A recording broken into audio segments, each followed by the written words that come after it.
Hi hello എല്ലാവർക്കും നമസ്കാരം. മൗനരാഗം സീരിയലിന്റെ ഇനി വരുന്ന ഒരാഴ്ചയിലെ ആ ഒരു സൂപ്പർ ഹിറ്റ് വിശേഷത്തിലേക്ക് എല്ലാ കൂട്ടുകാർക്കും സ്വാഗതം കേട്ടോ. അങ്ങനെ നമ്മുടെ കല്യാണിയുടെ റിസൾട്ട് അറിയാൻ വേണ്ടി എല്ലാവരും കാത്തിരിക്കുകയാണ്. അപ്പം ഈ വിശേഷങ്ങൾ മുഴുവനും ടി വിയിലൂടെ പ്രകാശനും മൂങ്ങയും അതുപോലെ നമ്മുടെ കാർത്തികയും ഒക്കെ ഇരുന്ന് കാണുന്ന സമയത്ത് പ്രകാശം പറയുന്നുണ്ട്, മോളെ കാർത്തിക മോളെ, മോൾക്കറിയാവോ ഈ കല്യാണി എന്ന് പറയുന്ന മോളെ ഞാനേ നിലത്ത് വെക്കാതെ വളർത്തിയത്. എന്നിട്ട് അവൾ എൻ്റെ സ്നേഹമൊന്നും തിരിച്ചറിയാതെ അവൾ ആ കിരണിൻ്റെ ഒപ്പം ചേർന്നു. അതുപോലെ തന്നെ എൻ്റെ കാദംബരീനെ ഞാൻ സ്നേഹിച്ചത് ശരിക്കും പറഞ്ഞാൽ വിക്രത്തിന് മാത്രമേ ഞാൻ ഒരു സ്നേഹവും കൊടുക്കാതെ അവനോട് അവഗണന മാത്രം കാണിച്ച് വളർത്തിയിട്ടുള്ളൂ. എന്ത് ചെയ്യാനാ, ആ പെമ്മക്കൾ വയസ്സാം കാലത്ത് എനിക്കൊരു തുണയായിട്ടുണ്ടാകുമെന്നൊക്കെ വിചാരിച്ചിട്ട് ഇപ്പം അവളുമാർ അവരുടെ ആ ഒരു ജീവിതത്തിലേക്ക് പോയതും എന്നെ തിരിഞ്ഞു നോക്കുന്നില്ല. അതുമല്ല, എൻ്റെ വിക്രത്തിനെ കള്ള കേസിൽ പെടുത്തിയില്ലേ മോളെ, ഇതൊക്കെ ഞാൻ എങ്ങനെയാ സഹിക്കുന്നത്? മനസ്സുകൊണ്ട് ഞാൻ ഇപ്പോഴും കല്യാണിയുടെ എന്നാലും കല്യാണിക്ക് ഇങ്ങനെ ഒരു വിജയം കിട്ടുമ്പോഴത്തേക്കിനും അതെൻ്റെ മകന് അത്ര സന്തോഷമുള്ളൊരു കാര്യമല്ല എന്ന് എനിക്ക് മനസ്സിലായത് കൊണ്ട് തന്നെയാണ് കല്യാണി തോറ്റുപോകണമെന്ന് ഞാൻ ആഗ്രഹിക്കുന്നത്. അതേ മോനെ, ഞാനും അങ്ങനെ തന്നെയാണ് ആഗ്രഹിക്കുന്നത്. കല്യാണി ജയിക്കരുത്, അവൾ തോറ്റു തുന്നം പാടുന്നത് എനിക്ക് കാണണമെന്നും പറഞ്ഞ് നമ്മുടെ മൂങ്ങാ മുത്തശ്ശി ഇങ്ങനെ ആകാംക്ഷയോടുകൂടി നിൽക്കുമ്പോഴത്തേക്കിനും നമ്മളെ കാണിക്കുന്നത് ദാ കാർത്തികയും അതുപോലെ തന്നെ കാർത്തികയുടെ അമ്മയും കൂടി നിന്ന് സംസാരിക്കുക. അമ്മേ, അവിടെ ടി വിയിൽ നമ്മുടെ കല്യാണിയുടെ പ്രോഗ്രാം കണ്ടായിരുന്നു എന്ന് ചോദിക്കുമ്പം ഞാനത് കണ്ടോണ്ടിരിക്കുക മോളെ. എനിക്ക് തോന്നുന്നുണ്ട് കല്യാണിക്ക് തന്നെ ആയിരിക്കും പ്രൈസ് കിട്ടുക എന്ന്. ഇവിടെ 2-3 ഉണ്ടല്ലോ ഇരുന്ന് പ്രാഗുക. അച്ഛൻ രാവിലെ തന്നെ അമ്പലത്തിൽ പോയി ശയന പ്രദക്ഷിണം വരെ ചെയ്തിരിക്കുക. എന്ത് ചെയ്യാനാ, ഇവരൊക്കെ ഇത്രയും അതപ്പതിച്ച ആൾക്കാരാണെന്ന് എനിക്ക് ഇപ്പോഴാമേ മനസ്സിലായത്. മോളെ, എന്തായാലും കല്യാണി ജയിക്കുക തന്നെ ചെയ്യും. അമ്മയും അതുപോലെ തന്നെ അത്രയും ആൾക്കാർ കല്യാണിക്ക് വേണ്ടി പ്രാർത്ഥിക്കുന്നുണ്ട്. കിരണൊക്കെ ഒരുപാട് നന്മയുള്ള ആൾക്കാരാണ്. അതുകൊണ്ട് അവരുടെ പ്രാർത്ഥനയൊന്നും കേൾക്കാതെ ദൈവം അങ്ങ് കൈവിടില്ലല്ലോ. അങ്ങനെ ഇവർ സംസാരിച്ചുകൊണ്ട് നിൽക്കുമ്പം പ്രകാശൻ അങ്ങോട്ട് വരിക. പ്രകാശനെ കണ്ടപാടെ തന്നെ ഞാൻ വിളിക്കാട്ടോ എന്നും പറഞ്ഞ് നമ്മുടെ കാർത്തിക ഫോൺ വെച്ചു. എന്താ അച്ഛാ വന്നത്, റിസൾട്ട് എന്തെങ്കിലും അനൗൺസ് ചെയ്തോ എന്ന് ചോദിക്കുമ്പം ഇല്ല മോളെ, അവിടെ എല്ലാവരെയും ആകാംക്ഷയുടെ മുൾമനയിൽ നിർത്തിക്കൊണ്ടിരിക്കുക. ആ സായിപ്പും ആ മദാമ്മയും കൂടി നിന്ന് ആരാണ് വിജയ് എന്നൊക്കെ പറയാൻ തുടങ്ങുന്ന ആ ഒരു സമയമാണ്. ഞാനേ വേറൊരു കാര്യം കൂടെ പറയാൻ വേണ്ടി വന്നതാ മോളെ. അച്ഛനൊരാഗ്രഹം ഉണ്ടായിരുന്നു. എന്താ അച്ഛാ, അച്ഛൻ എന്താ പ്രശ്നം? അത് ആ കല്യാണി എങ്ങാനും ജയിച്ചു കഴിഞ്ഞാൽ പിന്നെ ഈ നാട്ടിൽ ഞാൻ എങ്ങനെ തല ഉയർത്തി നടക്കും? അച്ഛൻ എന്തിനാ ടെൻഷൻ അടിക്കുന്നത്? കല്യാണി ഈ ഒരു കോമ്പറ്റീഷനിൽ ജയിക്കുമൊന്നും ഇല്ലാന്നേ. പിന്നെ അവൾക്ക് കഴിവുണ്ട് എന്നുള്ള കാര്യത്തിൽ ആർക്കും ഒരു സംശയം ഇല്ലച്ചാ. അങ്ങനെയൊന്നും ഇല്ലാത്തത് കൊണ്ട് ഒരു കാരണം വെച്ചാലും ഒരാളുടെ റെക്കമെൻഡേഷൻ്റെ പുറത്ത് കല്യാണിക്ക് ഈ ഇൻ്റർനാഷണൽ കോമ്പറ്റീഷനിലൊന്നും എത്തിപ്പെടാൻ പറ്റത്തില്ല. കിരണിൻ്റെ ആ ഒരു ഹോൾഡ് വെച്ചിട്ടാണെങ്കിൽ ഈ നാട്ടിൽ എവിടെയെങ്കിലും ഉള്ള ഒരു ലോക്കൽ സെറ്റപ്പ് അത്ര മാത്രമേ കല്യാണിക്ക് ചെന്നുപെടാൻ പറ്റുള്ളൂ. ഇങ്ങനെയൊക്കെ കാർത്തിക സംസാരിക്കുമ്പം മോളെ, എനിക്ക് മോളുടെ അമ്മയെ ഒന്ന് വിളിച്ചു തരാമോ എന്ന് ചോദിക്കുക പ്രകാശൻ. അയ്യോ അച്ഛാ, അത് അമ്മയുടെ അനുവാദം ഇല്ലാതെ ഞാൻ എങ്ങനെയാ വിളിച്ചു തരുന്നത്? പിന്നെ അച്ഛൻ എന്തിനാ ഇങ്ങനെ ടെൻഷൻ അടിക്കുന്നത്? മോളെ, എനിക്ക് മോളുടെ അമ്മയെ ഒന്ന് കണ്ടാൽ കൊള്ളാമെന്നൊക്കെ ഉണ്ട്. ആളെ ഞാൻ ഇതുവരെ കണ്ടിട്ടില്ലല്ലോ. അതിനിപ്പോൾ എന്താ അച്ഛാ, അധികം താമസിക്കാതെ എൻ്റെ അമ്മ അച്ഛൻ്റെ മുന്നിൽ പ്രത്യക്ഷപ്പെടില്ലേ? അപ്പോൾ അതുകൊണ്ട് അച്ഛൻ അതുവരെ ഒന്ന് കാത്തിരിക്കണം. പിന്നെ വേറൊരു കാര്യം കൂടി എനിക്ക് സംസാരിക്കാനുണ്ട്. അച്ഛനൊരു കാര്യം ചെയ്യണം. ഇപ്പം എന്തായാലും ലീഗലി അച്ഛൻ്റെ വൈഫ് ദീപാൻറ്റി ആണല്ലോ. അപ്പോൾ പുള്ളിക്കാരിയായിട്ടുള്ള ആ ഒരു ബന്ധം അതൊന്ന് ഉപേക്ഷിക്കണം. അതിനുശേഷം മാത്രമേ എൻ്റെ അമ്മ അച്ഛൻ്റെ ജീവിതത്തിലേക്ക് കടന്നു വരുള്ളൂ. അങ്ങനെയുള്ള നിർബന്ധങ്ങളൊക്കെ എൻ്റെ അമ്മയ്ക്കുണ്ട്. മോളെ, അതിപ്പോൾ ഞാൻ എന്താ ചെയ്യേണ്ടത്? അച്ഛൻ നല്ലൊരു വക്കീലിനെ ഞാൻ ഏർപ്പാടാക്കി തരാം. അതനുസരിച്ച് കാര്യങ്ങളൊക്കെ മൂവ് ചെയ്താൽ മതി. അച്ഛൻ ആദ്യം തന്നെ അവരുടെ അടുത്ത് പോയിട്ട് അവരോട് ബന്ധം വേർപിരിയണം എന്നുള്ള കാര്യം അവതരിപ്പിക്കുക. അതിനുശേഷം അവരെന്താ പറയുന്നതെന്നൊക്കെ അറിഞ്ഞിട്ട് നമുക്ക് ബാക്കി കാര്യങ്ങളൊക്കെ തീരുമാനിക്കാം. എന്നാ ശരി മോളെ, ഞാൻ അങ്ങനെ തന്നെ ചെയ്യാം.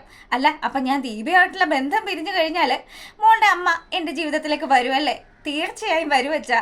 ഞാൻ എൻ്റെ അച്ഛനെ പോലെ തന്നെയാണല്ലോ കാണുന്നത്. പിന്നെ അച്ഛനോട് ഞാൻ പറഞ്ഞല്ലോ, എൻ്റെ അമ്മ അച്ഛനെ വിചാരിച്ച് വെച്ചിരിക്കുന്നത്. എൻ്റെ അച്ഛൻ്റെ മുഖച്ഛായ ഉള്ളത് കൊണ്ട് തന്നെ ആ അച്ഛനുമായിട്ട് രൂപസാദൃശ്യം വന്നതുകൊണ്ട് തന്നെ അച്ഛനെ എൻ്റെ അമ്മയ്ക്ക് ഒരുപാട് ഇഷ്ടമാണ്. എന്തായാലും അച്ഛൻ്റെ ജീവിതത്തിലേക്ക് എൻ്റെ അമ്മ കടന്നു വരുമെന്നൊക്കെ പറഞ്ഞ് നമ്മുടെ പ്രകാശനില്ലാത്ത മോഹങ്ങളൊക്കെ കൊടുക്കുകയാണ്. കാർത്തികയാണെങ്കിൽ ഉള്ളുകൊണ്ട് ഇങ്ങനെ ചിരിച്ചുകൊണ്ടിരിക്കുമ്പം പ്രകാശനാണെങ്കിൽ ദാ സ്വപ്നലോകത്ത് പാറിപ്പറന്ന് നടക്കുന്നു. അങ്ങനെ പുള്ളിക്കാരൻ വലിയ സന്തോഷത്തിൽ റിസൾട്ട് എന്തായെന്ന് അറിയാൻ പോയി നോക്കി നിൽക്കുകയാണ്. അങ്ങനെ ഇവിടെ ഈ കാര്യങ്ങളൊക്കെ നടക്കുമ്പോൾ ശാരിയും ബഗാസുരനും അതുപോലെ തന്നെ സരയും ഒക്കെ തമ്മിൽ മുട്ടം വഴക്ക് നടക്കുക. മറ്റു കാര്യങ്ങളൊന്നും അല്ല, പോലീസ് സ്റ്റേഷനിലേക്ക് നമ്മുടെ ബഗാസുരനെ വിളിപ്പിച്ചല്ലോ. അപ്പം ഈ ഒരു കാര്യങ്ങളൊക്കെ ചർച്ച ചെയ്തിട്ട് ശാരിയാണെങ്കിലോ തന്നോട് ഞാൻ നേരത്തെ പറഞ്ഞു, എന്തെങ്കിലും താരയ്ക്ക് സംഭവിച്ചു കഴിഞ്ഞാൽ അതിന് പിന്നിൽ താൻ തന്നെയാണ്. എന്തായാലും ഇനി അതിൻ്റെ പേരിൽ ഞങ്ങളാരും തന്നെ രക്ഷിക്കാനൊന്നും വരില്ല. ഞാനും എൻ്റെ മരുമോനും മോളും കൂടി അമേരിക്കയിലേക്ക് അങ്ങ് പറക്കും. പറക്കും കുറേ അങ്ങ് പറക്കും. നീയൊക്കെ അമേരിക്കയിലേക്ക് തന്നെ പറക്കും. നിന്നെയൊക്കെ ഇവിടെ നിർത്തിയിട്ട് ആ പെരുങ്കള്ളൻ എവിടെയെങ്കിലും മുങ്ങിപ്പോകാതിരുന്ന ഭാഗ്യം. പിന്നെ ഉള്ള സ്വർണവും പണവും ഒക്കെ ശാരി നീ സൂക്ഷിച്ചോണമെന്നും പറഞ്ഞ് ബഗാസുരൻ നമ്മുടെ ശാരിക്കൊരു താക്കീതും കൊടുത്തിട്ട് ആളവിടുന്ന് പോവാണ്. അങ്ങനെ അയാൾ പോയ സമയത്താണെങ്കിൽ നമ്മുടെ സരയും അമ്മയുടെ അടുത്ത് ചെയ്യുന്നു. അമ്മ എന്താ അമ്മ ശരിക്കും പ്രശ്നം? എന്തിനാ അച്ഛൻ എപ്പോഴും ഇങ്ങനെ മനുവേട്ടനെ കുറ്റം പറയുന്നത്? മനുവേട്ടനെ പോലെ ഒരു തങ്കപ്പെട്ട ചെറുപ്പക്കാരനെ ഈ നാട്ടിൽ കാണാനുണ്ടോ? എന്നിട്ടാണ് അച്ഛൻ ഇങ്ങനെ 100 കൂട്ടം കുറ്റങ്ങളൊക്കെ പറയുന്നത്. മോളെ, നീ അതൊന്നും വലിയ കാര്യമൊന്നും ആക്കണ്ട കേട്ടോ. എത്രയൊക്കെ വന്നാലും നിന്റെ അച്ഛൻ്റെ സ്വഭാവമൊക്കെ ഇപ്പോൾ ഓരോരോ കാര്യങ്ങളായിട്ട് അമ്മ മനസ്സിലാക്കിക്കൊണ്ടിരിക്കുക. അയാളെപ്പോലുള്ള ഒരു പെരുങ്കള്ളൻ ഈ നാട്ടിൽ തന്നെ ഇല്ല. അങ്ങനെയുള്ള അയാളാണ് എൻ്റെ മരുമോനെ കുറ്റം പറയുന്നത് എന്നൊക്കെ പറഞ്ഞ് അമ്മയും മോളും കൂടെ ഇരുന്ന് നമ്മുടെ ബഗാസുരൻ്റെ കാര്യങ്ങളൊക്കെ സംസാരിച്ചുകൊണ്ട് നിൽക്കുമ്പം ബഗാസുരൻ എത്തിയതും അവിടുത്തെ സാറിങ്ങ് വന്നിട്ട്, രാഹുൽ അല്ലേ? എനിക്ക് തന്നെ കാണാനും തന്നോട് കുറച്ച് കാര്യങ്ങളൊക്കെ സംസാരിക്കാനും ഉണ്ടായിരുന്നു. അതുകൊണ്ട് തന്നെ ആ സ്റ്റേഷനിലേക്ക് വിളിപ്പിച്ചത്. സാറേ, എന്താ സാറേ അറിയേണ്ടത്? അതെ, താര എന്ന് പറയുന്ന ആ പെൺപിള്ള അവർക്കിപ്പോൾ ഒരു വലിയ അപകടം സംഭവിച്ചു ഹോസ്പിറ്റലിൽ കിടക്കുന്ന കാര്യമൊക്കെ നിങ്ങൾ അറിഞ്ഞോന്ന് ചോദിക്കുക. അറിഞ്ഞായിരുന്നു സാറേ. എൻ്റെ പെങ്ങളും പെങ്ങളുടെ ഭർത്താവും ഒക്കെയാണ് ഇപ്പോൾ അവളെ സംരക്ഷിക്കുന്നത്. അതുകൊണ്ട് അവർ പറഞ്ഞ് ഞാൻ ഈ കാര്യങ്ങളൊക്കെ അറിഞ്ഞായിരുന്നു എന്ന് പറഞ്ഞു. ആയിക്കോട്ടെ. അല്ല, താര അവസാനമായിട്ട് അത് നിങ്ങളുടെ വീട്ടിലേക്ക് വരുന്നു എന്നാണ് സേനൻ്റെ അടുത്ത് പറഞ്ഞത്. അപ്പം ആ ഒരു കാര്യങ്ങളും ആ ഏരിയയിലുള്ള CCTV ഫുട്ടേജുകളും ഒക്കെ പരിശോധിച്ചത് വെച്ച് താര ആ സമയം നിങ്ങളുടെ വീട്ടിലേക്ക് തന്നെയാണ് വന്നിരിക്കുന്നത്. എന്തായാലും താരയ്ക്ക് ഇങ്ങനെയുള്ള ഒരു അപകടം സംഭവിച്ചതിന് പിന്നിൽ നിങ്ങളും നിങ്ങളുടെ ഭാര്യയും മകളും ഒക്കെയാണ് എന്ന് സേനന് ചില സംശയങ്ങളൊക്കെ ഉണ്ട്. ഞങ്ങൾ എന്ത് ചെയ്തെന്നാ സാറേ ഈ പറയുന്നത്? CCTV ഫുട്ടേജ് പരിശോധിച്ചതിൽ നിന്നും താര നിങ്ങളുടെ വീട്ടിൽ വന്നു. അതിനുശേഷം അവർ പുറത്തേക്ക് പോകുന്നതോ അവർ ആ ഏരിയയിൽ എവിടെയെങ്കിലും നടക്കുന്നതോ ആയിട്ട് ഒരു വിഷ്വൽസും ഇല്ല. അപ്പം അങ്ങനെയുള്ള സ്ഥിതിക്ക് അവിടെ നിന്നും പുറത്തേക്ക് പോയിരിക്കുന്ന വാഹനങ്ങളൊക്കെ പരിശോധിക്കേണ്ടി വരുമെന്നൊക്കെ പറഞ്ഞു. ഇതൊക്കെ കേട്ടതൊക്കെ വെച്ച് നോക്കുമ്പം നമ്മുടെ രാഹുലിനും ഭയങ്കര സംശയമാകുകയാണ്. ഇനി ശാരി എന്തെങ്കിലും സത്യങ്ങളൊക്കെ അറിഞ്ഞിട്ട് ശാരി എങ്ങാനും താരെ അപായപ്പെടുത്തിയതായിരിക്കുമോ? അങ്ങനെ ആശാൻ ചിന്തിച്ചുകൊണ്ട് നിൽക്കുമ്പം ഇപ്പം തനിക്ക് പോവാം. ഇനി ഞങ്ങൾ പറയുന്ന സമയത്ത് ഇവിടെ കറക്റ്റായിട്ട് എത്തിക്കണമെന്ന് പോലീസുകാരൻ്റെ ആ ഒരു ശാസനയും കേട്ട് നമ്മുടെ ബഗാസുരൻ വീട്ടിലേക്ക് എത്തുകയാണ്. അങ്ങനെ സരയും അമ്മയും കൂടി ആകാംക്ഷാഭരിതരായിട്ട് ആ TV കണ്ടുകൊണ്ടിരിക്കുന്ന സമയം ബഗാസുരൻ വീട്ടിലെത്തുന്ന ആ ഒരു സമയം, അല്ല, നിങ്ങൾ സ്റ്റേഷനിൽ പോയിട്ട് അങ്ങേരെന്ത് പറഞ്ഞു? അത് താര ഇവിടെ വന്നിട്ടുണ്ടായിരുന്നു എന്ന് പറഞ്ഞു. ഇത് കേൾക്കുന്ന സമയം ശരിക്കും നമ്മുടെ ശാരി ഒന്ന് ഞെട്ടി. എൻ്റെ ദൈവമേ, ഇനി ഇതിൻ്റെ പേരിൽ എന്തെങ്കിലും ഒരു അന്വേഷണം വന്നു കഴിഞ്ഞാൽ താര ഇവിടെ വന്ന വിവരം അറിയും, താൻ താരയെ അപായപ്പെടുത്താൻ ശ്രമിച്ച വിവരവും ഒക്കെ അറിയും. ആലോചിച്ചിട്ടൊരു എത്തും പിടിയും കിട്ടുന്നില്ല. അങ്ങനെ ഇവള് നമ്മുടെ ബഗാസുരൻ പറഞ്ഞ കാര്യങ്ങളും കേട്ടി ഞെട്ടിത്തരിച്ചിരിക്കുന്ന ആ ഒരു സമയത്ത് നമ്മുടെ കല്യാണിയുടെ കോമ്പറ്റീഷൻ കാണിക്കുകയാണ്.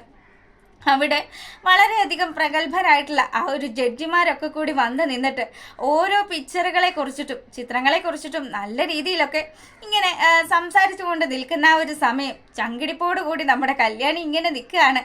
അപ്പോൾ കല്യാണിയോട് പറഞ്ഞു, ഈ ചിത്രത്തിന് പിന്നിൽ എന്താണ് നിങ്ങൾക്ക് പറയാനുള്ളത്? അത് ഞാൻ എൻ്റെ കുട്ടിക്കാലത്ത് അനുഭവിച്ചിരുന്ന എൻ്റെ സ്വന്തം ജീവിതത്തിൽ നടന്നിരുന്ന യഥാർത്ഥമായിട്ടുള്ള സംഭവങ്ങൾ തന്നെയാണ് ഞാൻ വരച്ചു വെച്ചിരിക്കുന്നത്. അങ്ങനെ ഇവൾ ഓരോ കാര്യങ്ങളും സംസാരിച്ചതും അവരുടെ ആ ഒരു വിലയിരുത്തലിൽ നിന്നുമൊക്കെ നമ്മുടെ കല്യാണി തന്നെയാണ് വിന്നർ എന്നുള്ള കാര്യം പുറത്തു വരുന്ന ആ ഒരു സമയത്ത് ചങ്ക് തകർന്നിരിക്കുന്ന പ്രകാശനും ബഗാസുരനും സരയും ഒക്കെയാണ് അവിടെ ഇരിക്കുന്നത്. കാർത്തികയാണെങ്കിലോ ഉള്ളുകൊണ്ട് സന്തോഷിച്ചു. നമ്മുടെ മൂങ്ങയാണെങ്കിലോ എന്തൊക്കെ നേർച്ച നേർന്നതാ, എല്ലാം വെള്ളത്തിലായി. ആ നശിച്ചവള് പെയിന്റ് പൂശി അവള് സമ്മാനം മേടിച്ചിരിക്കുക. ഇനിയിപ്പോൾ അവൾക്ക് അടുത്ത ക്ലാസ് സമ്മാനം കിട്ടുമെന്നൊക്കെ പറഞ്ഞ് തള്ള ഇങ്ങനെ ഇരുന്ന് പെറുപിറുക്കുന്ന സമയത്ത് കാർത്തികയാണെങ്കിലോ ഇതൊക്കെ കണ്ട് ശരിക്കും അങ്ങ് ആസ്വദിച്ച് നിൽക്കുകയാണ്. പിന്നീട് എന്തായാലും വരാനുള്ളതൊന്നും വഴി തങ്ങില്ലല്ലോ. അപ്പം ഇവരിങ്ങനെ സങ്കടപ്പെട്ടിരിക്കുമ്പോഴത്തേക്കിനും പ്രകാശം പറഞ്ഞു, അവരൊക്കെ ഇപ്പൊ നല്ല സന്തോഷത്തിൽ ഇരിക്കുകയായിരിക്കും. എന്തായാലും ഇവരുടെ സന്തോഷമൊക്കെ തല്ലി തകർത്തിട്ട് തന്നെ ബാക്കി കാര്യം. അങ്ങനെ പുള്ളിക്കാരൻ ഇറങ്ങിത്തിരിക്കുക. അപ്പൊ കിരണിന്റെയും അതുപോലെ തന്നെ സേനന്റെയും ഒക്കെ വീട്ടില് ഭയങ്കര ആഘോഷങ്ങൾ നടക്കുക. നമ്മുടെ കല്യാണി വിജയിച്ചതിന്റെ ആ ഒരു ആഘോഷം. അങ്ങനെ അവരെല്ലാരും വളരെയധികം സന്തോഷത്തോടു കൂടി എൻജോയ് ചെയ്തുകൊണ്ടിരിക്കുന്ന ആ സമയത്ത് പ്രകാശൻ അങ്ങ് കയറി ചെന്നിട്ടാണെങ്കിലോ ദീപയില്ലേ ഇവിടെ, ദീപയെ ഒന്ന് വിളിച്ചെന്ന് ചോദിച്ചു. അല്ല, എന്നെ നിങ്ങൾ എന്തിനാ കാണണേന്ന് ചോദിച്ച് ദീപ അകത്തിങ്ങ് വന്ന പാടെ തന്നെ എനിക്ക് നിന്നോടും നിന്റെ മക്കളോടും കൂടിയായിട്ട് ചില കാര്യങ്ങളൊക്കെ സംസാരിക്കാനുണ്ട്. നിങ്ങൾക്ക് എന്താ എന്നോട് പറയാനുള്ളത്? എനിക്ക് നിങ്ങളോട് സംസാരിക്കാനോ നിങ്ങളുടെ കാണാൻ പോലും എനിക്ക് താല്പര്യമില്ല. നിന്റെ മകളിപ്പം വലിയ പെയിന്റ് അടിച്ച് വലിയ വിന്നറൊക്കെ ആയില്ലേ, അതിന്റെ ആഘോഷമാണോടി ഇവിടെ നടക്കുന്നതെന്ന് ചോദിക്കുമ്പോൾ അതെ, അതിന്റെ ആഘോഷം തന്നെ ഇവിടെ നടക്കുന്നത്. ദേ കല്യാണി മോളെ, നിങ്ങൾ തള്ളിക്കളഞ്ഞ നിങ്ങളുടെ തന്നെ മോള് അവളിപ്പോ ഉയരങ്ങളിൽ എത്തിയിരിക്കുന്ന നിങ്ങൾ കണ്ടില്ലേ? അവൾ എവിടം വരെ പോവാനാ?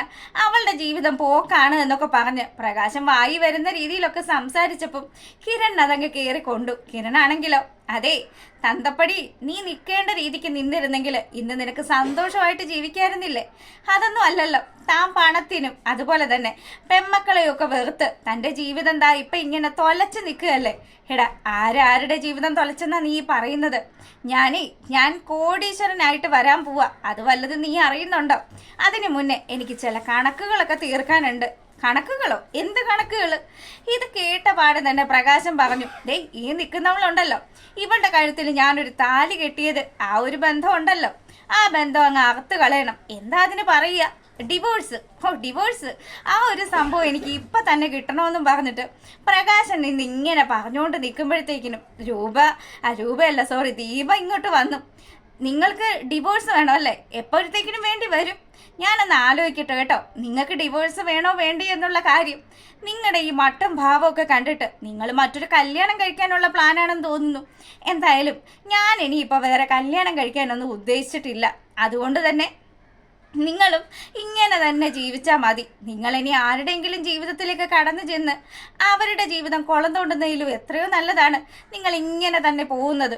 അപ്പം അതുകൊണ്ട് ഡിവോഴ്സ് തരണോ വേണ്ടയോ എന്നുള്ള കാര്യം ഞാനൊന്ന് ആലോചിക്കട്ടെ എന്ന് പറഞ്ഞു. അങ്ങനെ ദീപ അവളുടെ ആ ഒരു കടുത്ത തീരുമാനം അറിയിക്കുന്ന സമയം പ്രകാശനാണെങ്കിലോ നീയൊന്ന് നേരെ ചൊവ്വേ ചോദിച്ചാൽ തരില്ല എന്ന് എനിക്കറിയാം. എന്തായാലും നിനക്ക് വേണ്ടുന്നതൊക്കെ ഞാൻ തന്നിട്ട് ഞാൻ ആ ഡിവോഴ്സിങ് എഴുതി വാങ്ങിക്കും. അതോടുകൂടി നീയും ഞാനും തമ്മിലുള്ള ഈ ഒരു ബന്ധം അതങ്ങ് തീരുമെന്ന് പറഞ്ഞു. എടോ പ്രകാശ, താനും ഞാനും തമ്മിലുള്ള ബന്ധം എന്നേ തീർന്നതാണ്. താൻ എൻ്റെ മകളെ തള്ളിക്കളഞ്ഞ സമയം അന്നേ തീർന്നതാ താനുമായിട്ടുള്ള ബന്ധം. പിന്നെ എൻ്റെ മറ്റ് 2 മക്കളും കൂടി അവരെയും കൂടി ആലോചിച്ചിട്ട് മാത്രമാണ് ഇത്രയും കാലവും ഞാൻ സഹിച്ച് ജീവിച്ചത്. ഇനി ഈ ദീപയ്ക്ക് സഹിക്കേണ്ടെന്ന ആവശ്യമൊന്നുമില്ല. അങ്ങനെയൊക്കെ പറഞ്ഞ് ദീപ ഇങ്ങനെ സംസാരിച്ചുകൊണ്ട് നിൽക്കുമ്പോൾ കിരണിനും അതുപോലെ തന്നെ നമ്മുടെ കാദംബരിക്കും ഒക്കെ ദീപയുടെ ആ ഒരു തീരുമാനം അങ്ങ് ഇഷ്ടപ്പെട്ടു. ഇയാളെ കുറച്ചധികം നടത്താമെന്ന് തന്നെയാ ദീപയുടെ തീരുമാനം. ഇതൊക്കെ കേട്ട് പ്രകാശനാണെങ്കിലോ കാണിച്ചു തരാടാ, നിന്നെയും നിന്റെ അമ്മായിയമ്മയും നിന്റെ ഇപ്പം അമേരിക്കയിലേക്ക് പോയിരിക്കുന്ന ഭാര്യയൊക്കെ ഞാൻ കാണിച്ചു തരാടാ എന്നൊക്കെ പറഞ്ഞ് വെല്ലുവിളിയൊക്കെ നടത്തി പോകുന്ന പ്രകാശനെ കാണിക്കുകയാണ്. എന്തായാലും ഈ പോട്ടർ നേരെ ചെന്ന് കയറാൻ പോകുന്നത് ലക്ഷ്മി എന്ന് പറയുന്ന ആ മഹാസംഭവത്തിൻ്റെ അടുത്തേക്കാണല്ലോ. അപ്പം ലക്ഷ്മി നാട്ടിലെത്തിയിരിക്കുകയാണ്.